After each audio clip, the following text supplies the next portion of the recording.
1492 Christopher കൊളംബസിന്റെ വരവ് ഒരു തുടർച്ചയായ പ്രതികരണങ്ങൾക്ക് തിരികൊളുത്തി. പിന്നീട് സ്പാനിഷുകാരും ഫ്രഞ്ചുകാരും ബ്രിട്ടീഷുകാരും എത്തി. ഓരോരുത്തരും തങ്ങളുടേതായ പ്രദേശങ്ങൾ അടയാളപ്പെടുത്തി.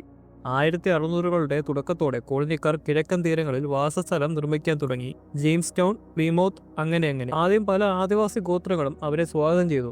ഈ വെള്ളക്കാർക്ക് അമേരിക്കൻ മണ്ണിലെ തണുപ്പ് അത്ര പരിചയമുള്ളതായിരുന്നില്ല. അതിനെ അതിജീവിക്കാനായിട്ട് അമേരിക്കൻ ആദിവാസികൾ അവരെ സഹായിച്ചു. ആദിവാസികൾ അവരെ ചോളം വളർത്താൻ എങ്ങനെയാണെന്ന് പഠിപ്പിച്ചു കൊടുത്തു. രോമങ്ങൾക്ക് പകരം ഉപകരണങ്ങൾ അവർ യൂറോപ്യൻസിന്റെ കയ്യിൽ നിന്ന് കച്ചവടം ചെയ്തു. എന്നാൽ അത് അധികകാലം നീണ്ടു നിന്നില്ല. യൂറോപ്യന്മാർ വസൂരി, അഞ്ചാം പനി, ഇൻഫ്ലുവൻസ തുടങ്ങിയ രോഗങ്ങൾ കൊണ്ടുവന്നു. ഈ രോഗങ്ങളോട് അമേരിക്കൻ ആദിവാസികൾക്ക് പ്രതിരോധശേഷി ഉണ്ടായിരുന്നില്ല. അതുകൊണ്ട് തന്നെ ഒരു വലിയ ശതമാനം ആദിവാസികൾ മരണപ്പെട്ടു. ഒരു വെള്ളക്കാരനെ പോലും തന്റെ ജീവിതത്തിൽ കണ്ടിട്ടില്ലാത്ത ആദിവാസി സമൂഹങ്ങൾ വരെ ഈ ഒരു പകർച്ചപ്പനി കാരണം ഇല്ലാതായി എന്നാണ് ചരിത്രം പറയുന്നത്. ഒരുപാട് കപ്പലുകൾ വീണ്ടും വന്നു, ഒരുപാട് കുടിയേറ്റക്കാർ, ഒരുപാട് വേലികൾ. ഒരിക്കൽ സ്വതന്ത്രമായിരുന്ന ഭൂമി ഇപ്പോൾ അവർ സ്വന്തമാക്കി.